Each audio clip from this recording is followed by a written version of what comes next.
आज इस वीडियो में हम लोग चर्चा करेंगे इंटरमीडिएट के बोर्ड एग्जाम की तैयारी की। और इससे पहले भी वीडियो में हम लोग चर्चा कर चुके हैं। आज उसी को आगे बढ़ाते हुए इस वीडियो में हम लोग यूपी बोर्ड प्रीवियस ईयर में जो ग्रामर सेक्शन का सिंथेसिस का जो क्वेश्चन है उसको एक साथ लेकर आए और उन सभी क्वेश्चंस को हम लोग सॉल्व करेंगे और अपनी तैयारी को और भी ज़्यादा मजबूत बनाएंगे, क्योंकि बोर्ड एग्जाम अब बिल्कुल सर पर है। हमारे पास एक भी मिनट ऐसा नहीं है कि जो हम इधर उधर की चीज़ों में बेकार है। तो चलिए इस वीडियो को शुरू करते हैं। इसमें हम लोग चर्चा करेंगे किस पर? सिंथेसिस पर। सिंथेसिस पर चर्चा करने से पहले हम लोग थोड़ा सा जान लेंगे कि सिंथेसिस होता क्या है। चलिए वीडियो शुरू करते हैं। देखिए बच्चों, सिंथेसिस सिंथेसिस सिंथेसिस है देखिए क्या अपोजिट ऑफ एनालिसिस। जो सिंथेसिस होता है ये एनालिसिस का अपोजिट एंड ये, और इसका अर्थ होता है कॉम्बिनेशन, जुड़ना। आप एक नंबर आप सिंपल सेंटेंस है, यानी कि दो या दो से अधिक जो सिंपल सेंटेंस होते हैं उनका कॉम्बिनेशन करना, उनको जोड़ करके इनटू वन न्यू सेंटेंस, एक नया सेंटेंस बनाना। और जब हम उन सेंटेंस को जोड़ते हैं तो बनने वाला सेंटेंस या तो हमारा सिंपल हो सकता है, या हमारा कंपाउंड हो सकता है, या वो सेंटेंस हमारा कॉम्प्लेक्स हो सकता है। ये भी देख सकते हैं, दो या दो से अधिक वाक्यों को मिलाकर एक करना सिंथेसिस कहलाता है। यानी दो या दो से ज्यादा सिंपल सेंटेंस अगर हमारे पास में और उन सभी को जोड़ करके हमें एक नया सेंटेंस बनाना हो तो उसी की प्रक्रिया को, उसी के सिस्टम को हम लोग सिंथेसिस कहते हैं। और जो सेंटेंस हम लोग कंबाइन करके बनाते हैं वो सेंटेंस हमारा इन तीन सेंटेंस में से कोई एक हो सकता है। सिंपल हो सकता है, कंपाउंड हो सकता है, या कॉम्प्लेक्स हो सकता है। कहने का अर्थ ये है कि हम दो या दो से ज्यादा सेंटेंस को जोड़ते हैं तो एग्जाम में हमसे ये कहा जा सकता है कि इनका जोड़ करके नहीं सिंपल सेंटेंस में बनाइए, या ऐसा कह सकता है कि इन दो सेंटेंसों को जोड़ करके कंपाउंड सेंटेंस बनाइए या कॉम्प्लेक्स सेंटेंस। तो ऐसा करने से पहले सबसे पहले हमें थोड़ा सिंपल, कंपाउंड और कॉम्प्लेक्स इन सेंटेंस को जान लेंगे। तो थोड़ा सा हम लोग चर्चा इस पर दिखा लेते हैं, इसके बाद हम लोग सेंटेंस को शुरू कर देखिए। Simple sentence, a simple sentence has only one subject and one predicate। जो सिंपल सेंटेंस होता है इसमें एक सब्जेक्ट होता है और एक प्रेडिकेट होता है, एक सब्जेक्ट के साथ एक प्रेडिकेट। व्हाट कंप्लीट आइडिया, और ये एक कंप्लीट आइडिया को भी बताते हैं। सिंपल सेंटेंस में एक ही सब्जेक्ट और एक ही प्रेडिकेट होता है और ये पूरा भाव व्यक्त करता है। एग्जाम्पल, आई लाइक, ये सिंपल सेंटेंस क्यों? क्योंकि इसमें एक सब्जेक्ट है और सब्जेक्ट को छोड़ करके वाक्य का जो एक भाग लगता है वही क्या कहलाता है? प्रेडिकेट। ठीक है, सब्जेक्ट कितने? एक, और प्रेडिकेट कितना है? एक। तो ये सेंटेंस हमारा हो गया सिंपल। या ऐसे कह सकते हैं, ये ऐसा सेंटेंस जिसमें एक सब्जेक्ट और एक फाइनाइट वर्ड, तो वो सेंटेंस हमारा क्या कहलाएगा? Simple sentence. इसके बाद second word compound sentence. A compound sentence has or more independent clauses में दो या दो से अधिक independent classes joint by conjunction, जो इसी कंजंक्शन से क्या होती है? जुड़ी हुई है। कंपाउंड दो या दो से अधिक स्वतंत्र वाक्य होते हैं जो इसी कंजंक्शन से क्या होते हैं? जुड़े हुए होते।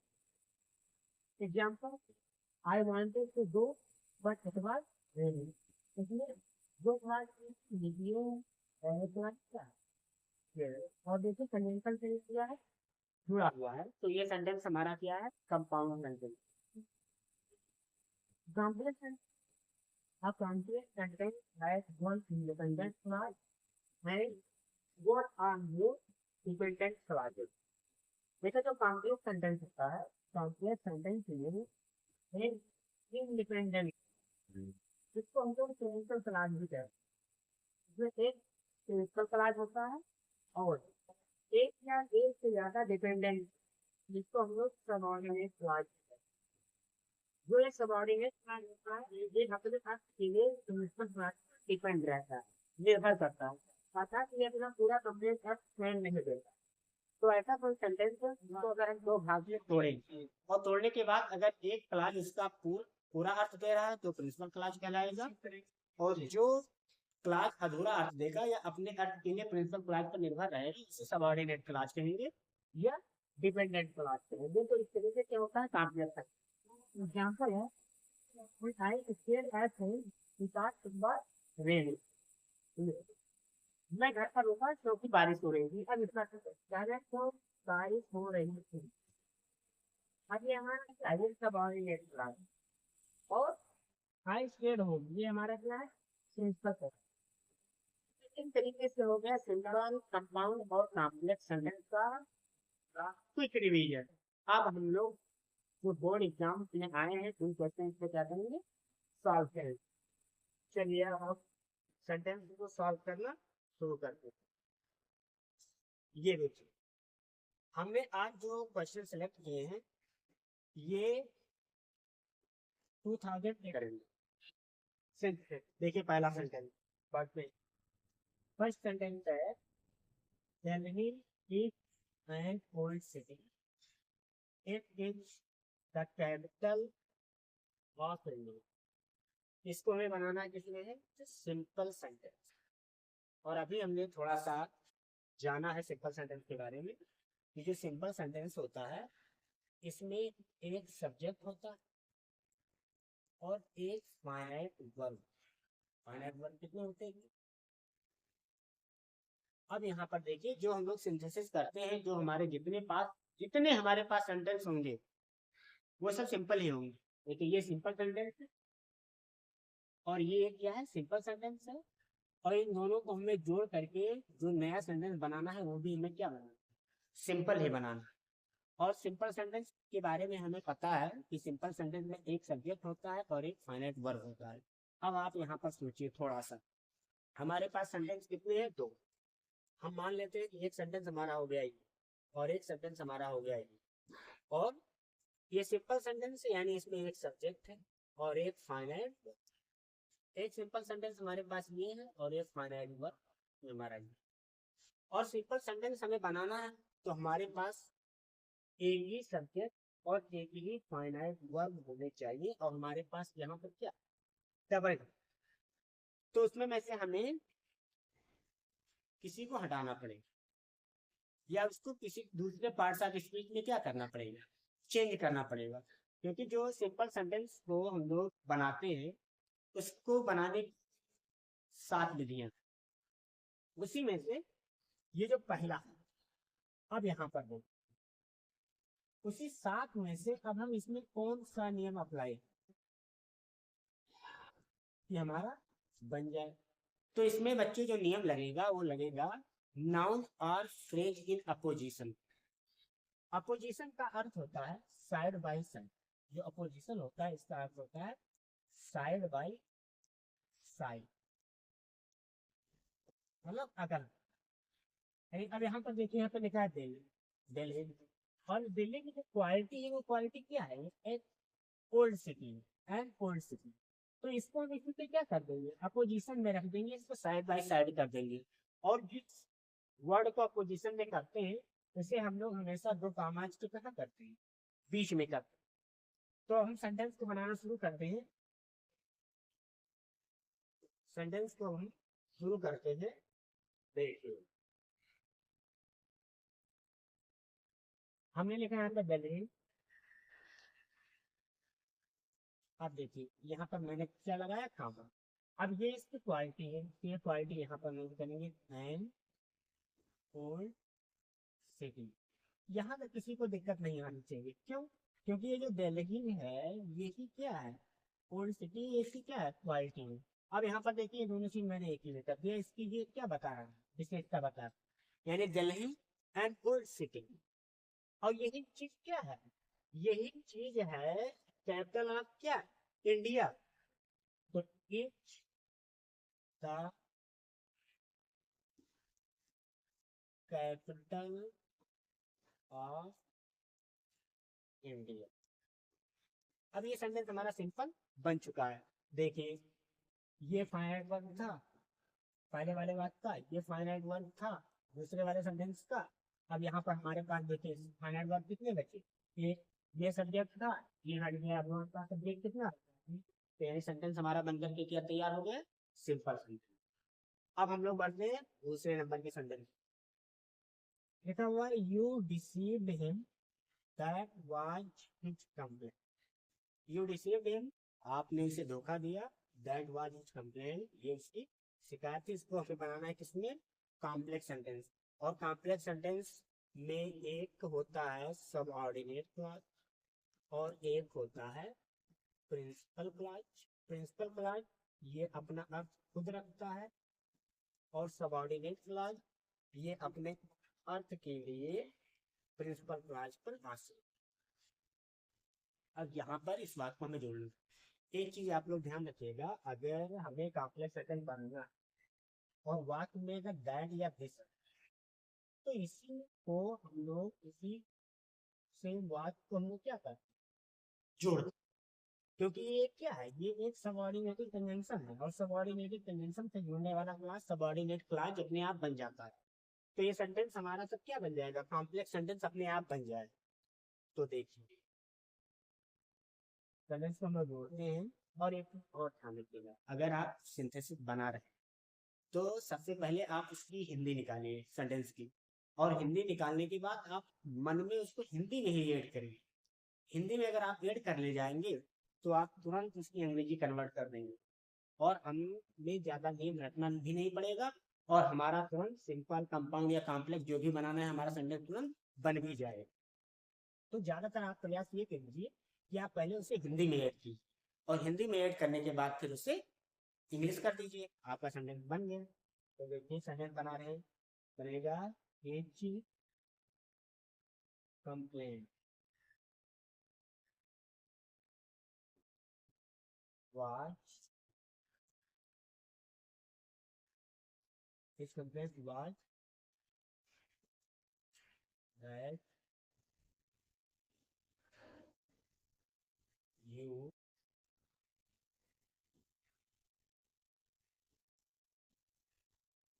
received a bill.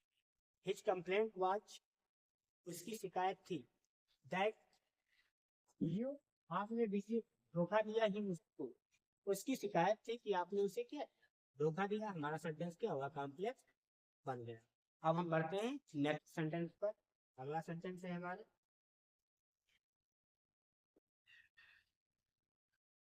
दूसरे सेंटेंस पर पहुंचते हैं। दूसरा सेंटेंस है हमारा, he had said many times he still hopes to succeed। इसको हमें बनाना है किसमें, सिंपल सेंटेंस में। और देखिए बच्चे सिंपल सेंटेंस में हमारा एक सब्जेक्ट होना चाहिए और एक प्रेडिकेट होना चाहिए। अर्थात सिंपल सेंटेंस में एक सब्जेक्ट होता है और एक क्या होता है, फाइनाइट वर्ब। तो इसको हम लोग प्रीपोजिशन विद नाउन और जीरेंड के यूज से बनाएंगे। देखिए इसमें प्रीपोजिशन लगाएंगे, इन spite of, in spite of many, sorry, in spite of failing many times। अब ये देखिए ये हमारा क्या हो गया, प्रीपोजिशन हो गया और ये हमारा क्या हो गया, इसको मैंने जीरन बना दिया। जीरन वर्ब के फर्स्ट फॉर्म में आईएनजी जोड़ने से क्या होता है, बनता है जो एज ए नाउन कार्य करता है।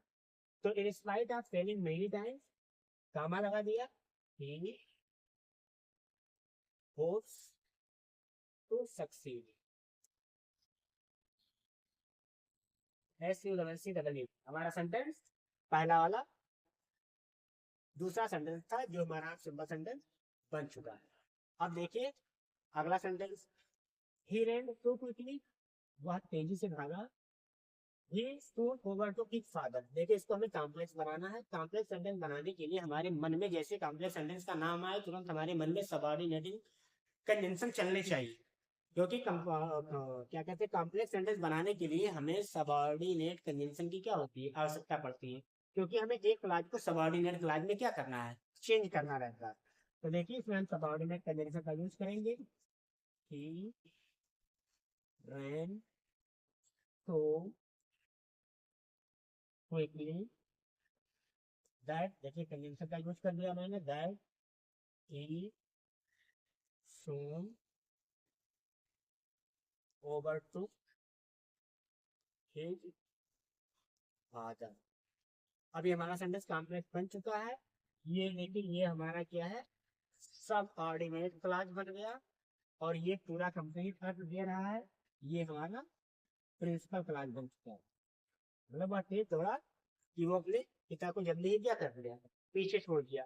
अब अगर हम यहाँ से लेकर इस सेंटेंस को पढ़ते हैं और इसका अर्थ निकालते हैं तो हमें क्या पता चलेगा कि ये कहीं ना कहीं कुछ अधूरा अर्थ दे रहा है। और जैसे ही हम इसको इस सेंटेंस के साथ में पढ़ेंगे, हमारा दोनों का अर्थ क्या होगा, कंप्लीट देने लगेगा। चलिए अगला सेंटेंस पढ़ते हैं, तीसरे। My brother is a doctor, he gives free advice to the poor. इसको भी सिंपल बना, अर्थात यहाँ पर हमारे पास सब्जेक्ट कितने हैं, दो। देखिए ये है सब्जेक्ट पहला, और ये है हमारा सब्जेक्ट दूसरा। ये है फाइनाइट वर्ब, और ये है गिफ्ट फाइनाइट वर्ब। और हमें सिंपल सेंटेंस बनाना है, तो हमारे पास सब्जेक्ट कितने होने चाहिए, एक, और फाइनाइट वर्ब कितने होने चाहिए, एक। तो इसमें भी हम लोग वही साइड बाई साइड अपोजिशन वाला रूल लगाएंगे। तो बनेगा सेंटेंस माई ब्रदर।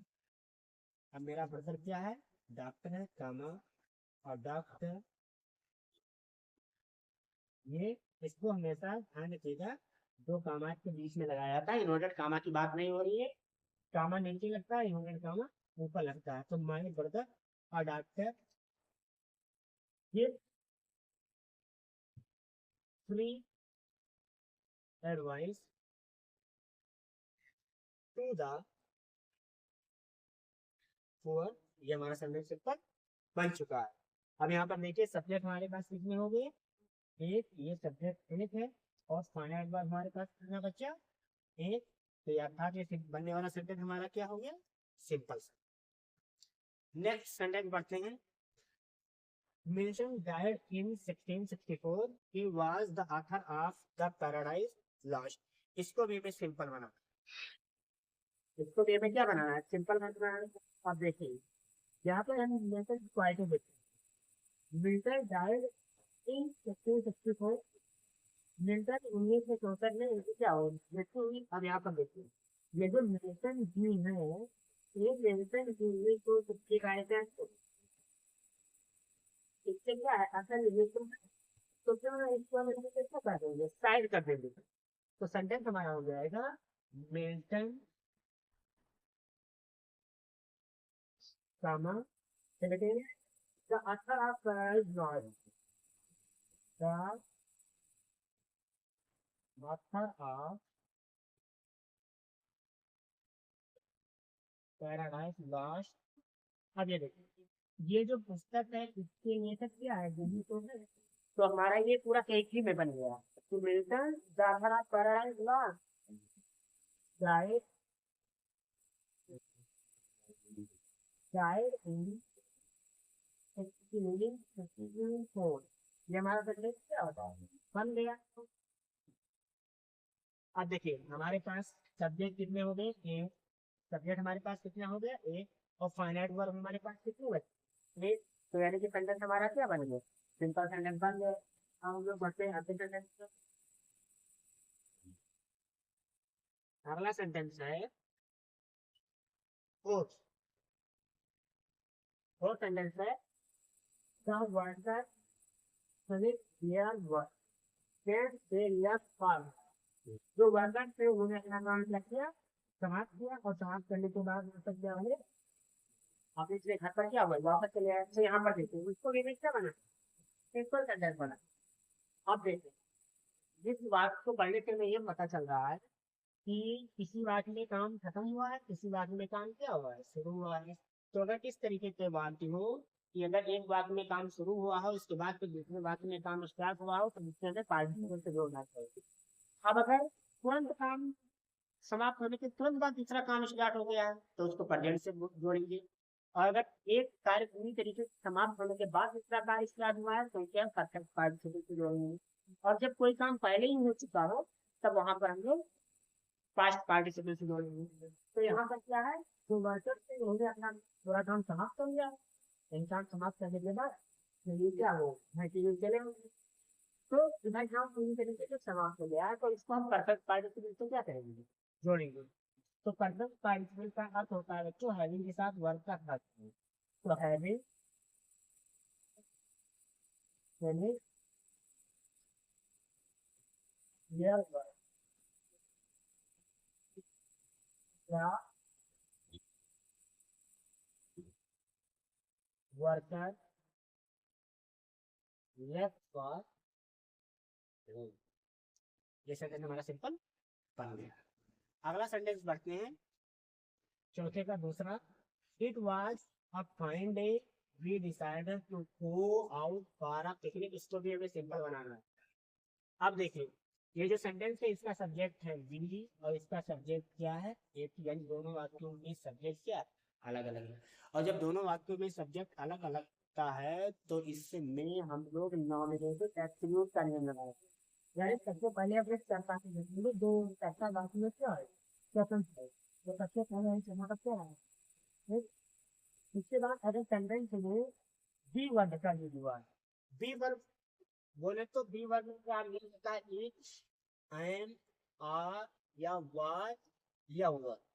अगर इसमें से किसी का यूज हुआ है तो ऐसे वाक्य को जो हम कहेंगे, तो सबसे पहले लिखेंगे। इसके बाद मतलब क्या है बोलते फिर being a fine day, फिर being a fine day,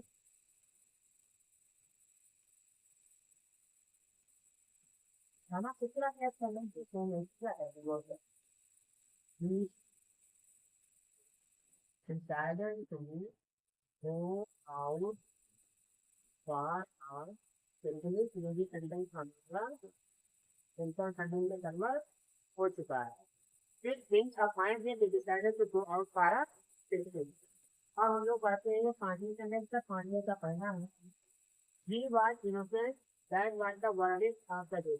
और देखिए अभी कुछ दिन पहले आपको बताया गया था अगर हमें सामने कुछ बनाना हो अगर किसी भी कलाना किसी भी सेंटेंस में अगर जिस या दैट का यूज हुआ है तो हम आपने बात को जोड़ने में इसका यूज करेंगे। और बनने वाला सेंटेंस हमेशा हमारा क्या होगा, ट्रांसलेट होगा। तो देखिए इससे हम लोग क्या करेंगे, जोड़ देंगे the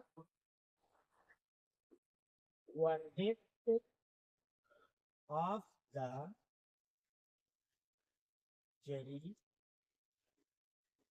was that it was innocent। ये सेंटेंस में मेरा नाम दिया बन चुका है। The verdict of the jury was that he was innocent। अब ये हमारा क्या होगा, से आगे ये हमारा हो गया और इससे पहले वाला हो गया हमारा प्रिंसिपल क्लास और बनने वाला सेंटेंस हमारा क्या हो गया, सॉफ्टवेयर। अब बाकी है अगला sentence chapter use the for display. इसको कंपाउंड सेंटेंस बनाना है। कंपाउंड सेंटेंस बनाना है और ध्यान रखिएगा जो कंपाउंड सेंटेंस होता है कंपाउंड सेंटेंस को बनाने के लिए हमें तो आगे निर्देशन की आवश्यकता पड़ती है। इसके लिए आप एक काम कीजिए, आप ये चीज याद रखिए फाइन बॉय, फाइन बॉय। इससे आप कुछ कंपाउंड सेंटेंस को अपने मन में रख सकते हैं।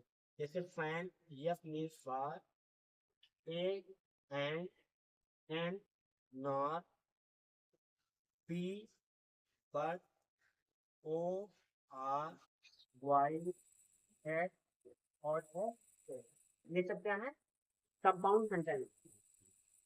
इन्हीं में से किसी एक का यूज कीजिए। जैसे ही आप कंपाउंड सेंटेंस आपको बनाना हो तुरंत फैन बॉयज को अपने मन में लाइए और पढ़ाक से उसी तरीके से कन्वेंशन को यूज कीजिए और सीधा हमारा बनने वाला सेंटेंस क्या होगा, हमेशा कंपाउंड सेंटेंस ही। तो देखिए जब हम रोज सूर्य निकला इसीलिए तो ये गायब हो गया। उसको के बाद सन गोड तो द फॉग इज बन गया हमारा कंपाउंड सेंटेंस। और ये हमारा क्या है, कोऑर्डिनेटिंग कंजंक्शन। और कोऑर्डिनेटिंग कंजंक्शन से जुड़ा क्लास क्या होता है, कोऑर्डिनेट क्लास। तो एक हमारा प्रिंसिपल बन गया, एक हमारा कोऑर्डिनेट क्लास बन गया, और हमारा बनने वाला क्या हो गया, सॉरी कंपाउंड सेंटेंस। अब बात करें अगले सेंटेंस। अगला सेंटेंस है her husband died see here the news she said that. इसको भी बनाना है सिंपल, इसको भी क्या बनाना है, सिंपल। तो इसमें प्रीपोजिशन विद नाउन हर जीरन का रूल लगेगा। तो सेंटेंस बनेगा ऑन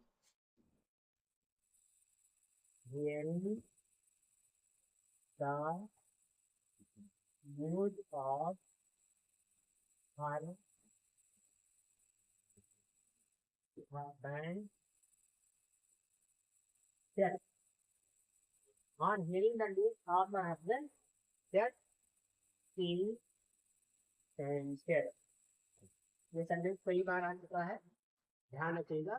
और वह सेंटेंस सिंपल बन गया, बढ़िया था। अगला सेंटेंस हमारा कंपाउंड बन, तो जो सेंटेंस है we was obstinate, we was punish. वो ऑब्स्टिनेट था इसलिए उसे क्या किया गया, पनिश किया गया। फैन बॉय आ गया तो एक्सप्लेनेशन क्या लगेगा, तो he was obstinate so he was punished। Compound sentence में आपको दिक्कत नहीं होना चाहिए। आप इसके लिए कोऑर्डिनेटिंग कंजंक्शन को क्या करेंगे, तैयार करेंगे। जैसे अभी इससे पहले बताया गया था फैन बॉय, उसको आप याद रख, ये आपका कोऑर्डिनेटिंग कंजंक्शन याद रखने के बाद क्या करेगा, मदद करेगा। और कंपाउंड सेंटेंस बनाने के लिए हमें ज्यादा कुछ हटाना बढ़ाना घटाना भी नहीं पता, सीधा सीधा कोऑर्डिनेटिंग कंजंक्शन से बात जोड़ दी और बनने वाला सेंटेंस हमारा कंपाउंड सेंटेंस हो जाएगा। अगला है कि modernly using participative compound obviously split और या अदरवाइज देख कितना अच्छा तरीका है तो याद रखते हैं। ये मॉडरेटली अदरवाइज यूजिंग पार्टिसिपेटिव कुछ करना ही नहीं, तो बना लैंग्वेज से ये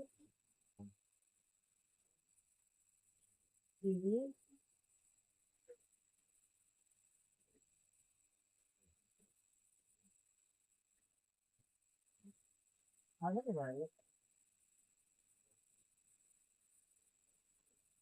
ये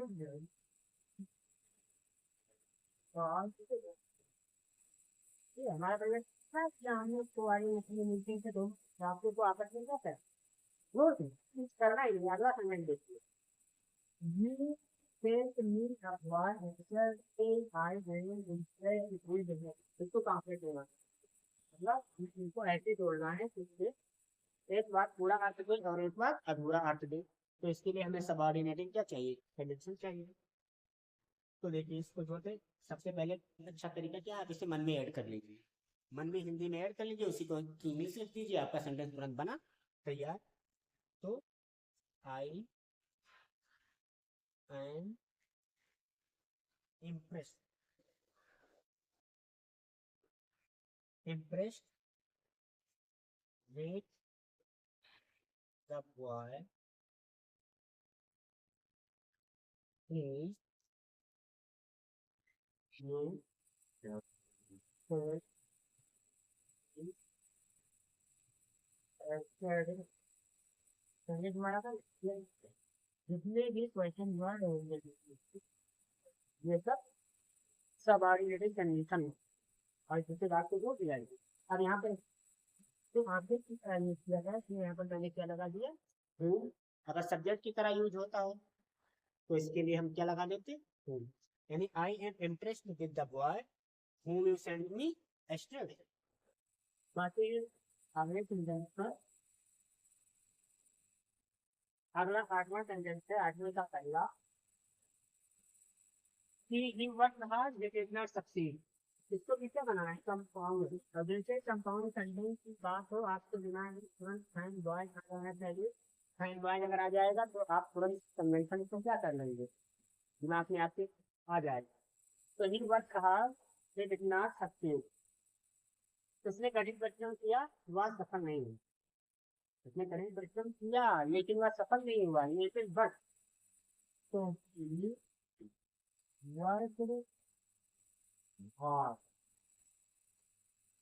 but he is not successful। बन गया, लेकिन कंडीशन क्या लगा, बट करते हैं अगला। The lion was wounded, it was not killed, इसको भी क्या बनाना, कंपाउंड। शेर घायल था लेकिन उसे मारा नहीं गया, लेकिन बट इसको भी किससे जोड़ दें, but the lion was wounded but not. देखिए कितना आसान, कंपाउंड सेंटेंस बनाना तो बहुत ही आसान। आप इसको दिमाग में याद ही कर लीजिए आज ही इसी वक्त, आपका कंपाउंड सेंटेंस कभी गलत जाएगा ही नहीं। पढ़ते हैं ना, 9th सेंटेंस है। 9 का पहला, Gandhi ji was a lover of peace, he had one बिल्यूट ऑनलाइन। इसको सिंपल नाउन और फ्रेज अपोजिशन करेंगे क्योंकि गांधी जी ही लवर ऑफ क्या थे, पीस थे। तो इसको इसी के साइड में कर देंगे, हो जाएगा हमारा गांधी जी कामा अ लवर ऑफ पीस फिर कामा।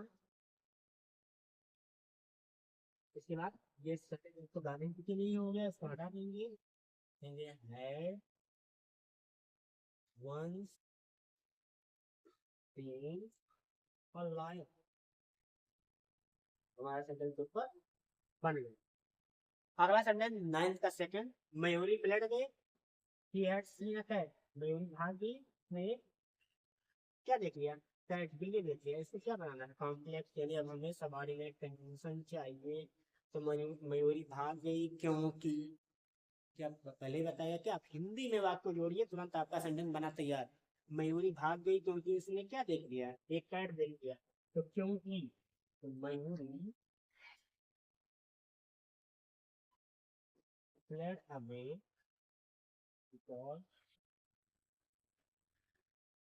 she had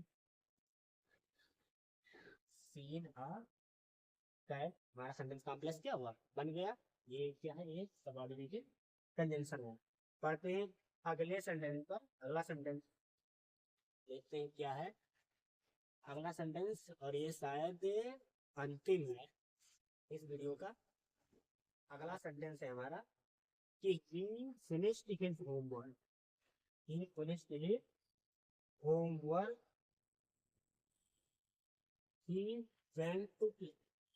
सिंपल सेंटेंस बना, मतलब इस वाले वाक्य में एक काम हो रहा है और इसके बाद इस वाले काम वाक्य में एक काम हो रहा है, और इसके बाद ये वाला काम हो रहा है। तो जिस वाले वाक्य में काम पहले होता है उसी को हम लोग पार्टिसिपल में क्या कर देंगे, चेंज कर देंगे, अगर हमें सिंपल सेंटेंस बनाना है तो। और इसमें होमवर्क का काम इसकी पूरी तरीके से क्या हो गया, फिनिश हुआ होगा, इसके बाद खेलने गया होगा। और जब काम पूरी तरीके से खत्म हो जाता है तो वहां पर हम लोग परफेक्ट पार्टिसिपेट लगाते हैं। तो परफेक्ट पार्टिसिपेट का अर्थ होता है हैविंग के साथ वर्ब का थर्ड फॉर्म। तो having finished his homework, having finished his homework, he went to play। ये हमारा सिंपल सेंटेंस क्या बन गया। अब हम लोग नेक्स्ट और आज का अंतिम सेंटेंस देखते हैं। he was not a policeman, he was not a, वह पुलिस नहीं है, वह चोर नहीं है, बनाना क्या है, कंपाउंड। तो हमें इनमें से एक कन्वेंशन से बात को क्या करना है, जोड़ना है। तो क्या ना, आइदर आर नाइदर नार, तो इसमें दोनों सेंटेंस क्या है, देखिए दोनों में निगेटिव वर्ड लगा हुआ है और दोनों में नॉट लगा है, इसलिए इसमें हम लोग क्या लगाएंगे, नाइदर। तो बनेगा he was neither a policeman nor a बन गया ये neither nor sorry neither nor जो neither nor होता है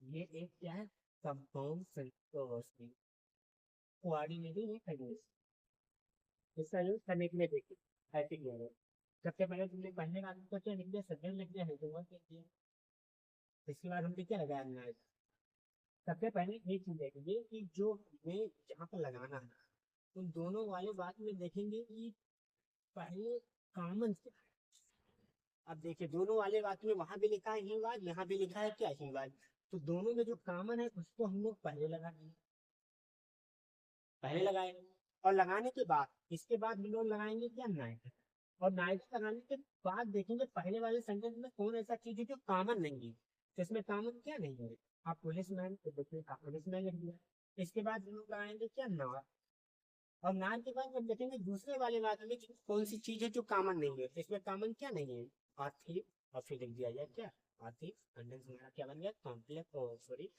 कंपाउंड कि he was neither a policeman nor a thief तो इस तरीके से आज हम लोगों ने 2018 के पेपर में जो भी सिंथेसिस आया था सभी सिंथेसिस को हमने क्या किया सॉल्व किया आप भी इसी तरीके से और भी सेट हैं